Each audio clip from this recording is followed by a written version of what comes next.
Welcome to AlphaBroVR's top 5 tips for beginners in Ghosts of Tabor, Becoming Chad. To begin, this is a sponsored video from Combat Waffle Studio for the full Metastore launch and the new Independence Edition. This edition is similar to Founding Fathers, as you get all previous and future DLCs free, and a pretty sweet arm patch in-game. This edition is only available for 30 days, which started February 8th, so make sure not to miss this opportunity. And before we get into it, make sure to like, subscribe, and share the video. Everything helps and is greatly appreciated. Tip number 1. The most advantageous thing any newcomer can learn is map knowledge. But AlphaBro, how can you learn the maps without losing all your gear early wipe? You may ask. The most underutilized feature in Ghosts of Tabor is training raids. When you are selecting the map in your bunker, before you hit deploy, under the map selection there is a toggle for training mode. This does a few things to help you learn. 1. In a training raid you will never lose any gear or ammunition, even if you expire in the raid. 2. Helps you learn the idea of player spawns and where possible players may be when you initially load into the raid. Keep note of your spawns on each training raid, as this will help you learn that. 3.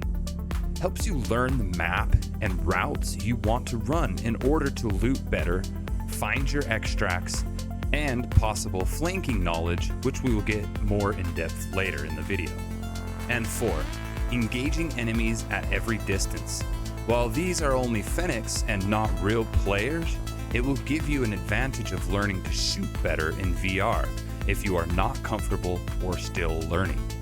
Then, if you die or run out of ammo, exit the training raid and try again. Once you feel comfortable navigating the map, taking out Fenix, and looting, you are ready to move on to tip number 2. Tip number 2. Now that you are more comfortable with the map, where to go, and how to shoot a bit better, it is time to go into an actual raid with real players.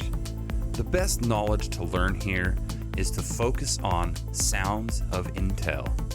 What this means is to focus the sounds of other players shooting or Fenix shooting at other players.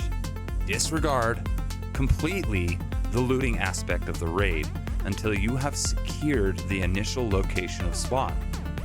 Push hot locations and stay safe by staying on the outskirts of those spots.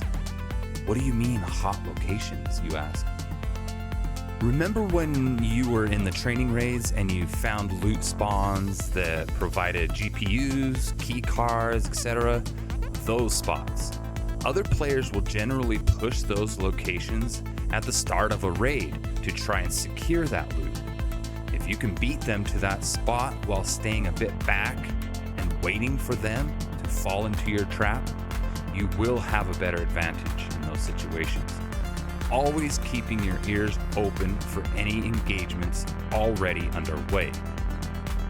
Once the initial players in that location have been dealt with, you can then loot, move on to the next location, and perform the same steps.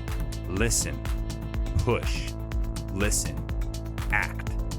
Always scanning the area before blindly rushing in will yield better results almost every time. Tip number 3. Learning to expedite your looting. The best way to do this is a series of steps to perform while looting. Number 1.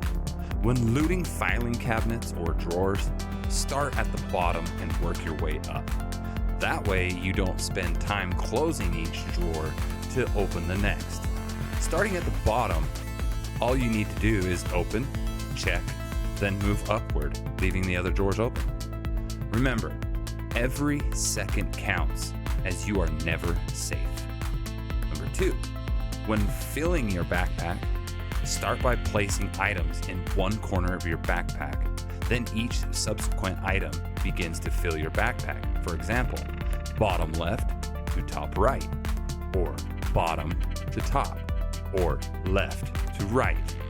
Placing items randomly in your backpack can result in extra time rearranging when you find better items, which could lead to your ultimate demise. Number 3, when you do secure a neutralization, never ever loot their body in the spot of the kill.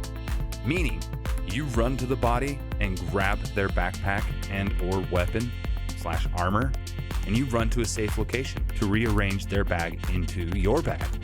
If you decide to loot at the place they expired, you leave yourself open to someone else who is pushing the sounds of intel against you.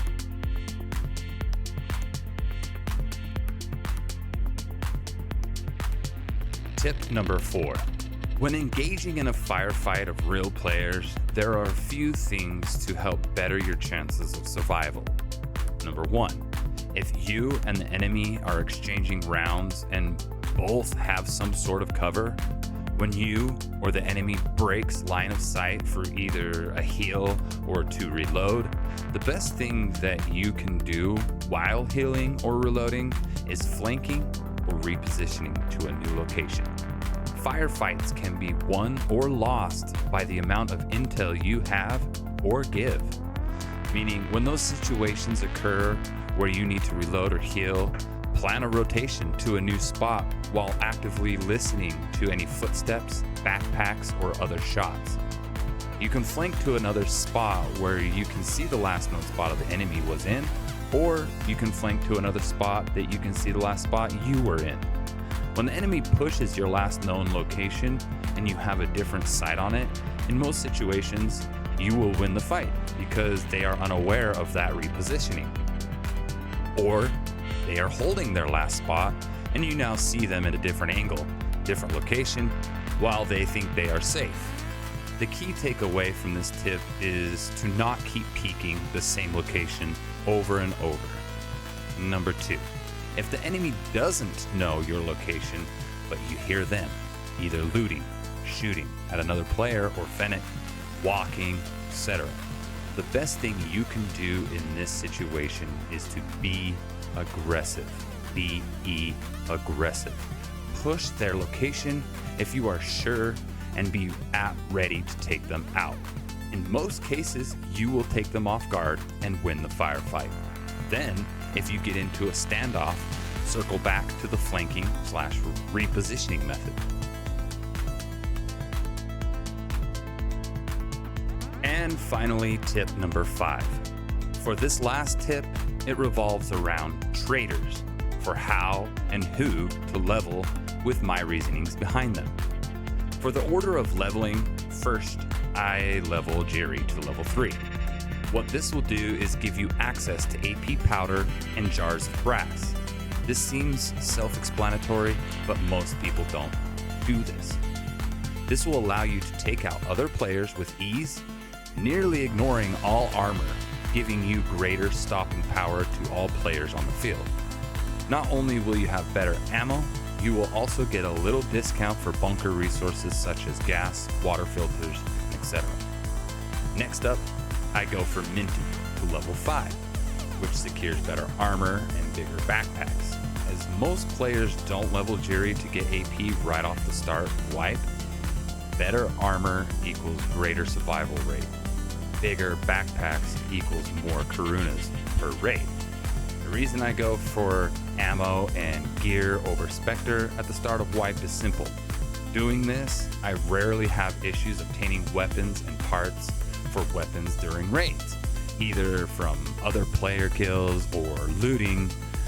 Then, to finish my process, I level Spectre to level 5 to make it that much easier to get high tier weapons and suppressors. The main way to level fast of any trader is always going to be player takedowns and extractions. So any task asking to take out enemies, real players, will level the fastest. Using the first 4 tips and getting better at engagements will level your traders the fastest. Also, don't forget to stack tasks.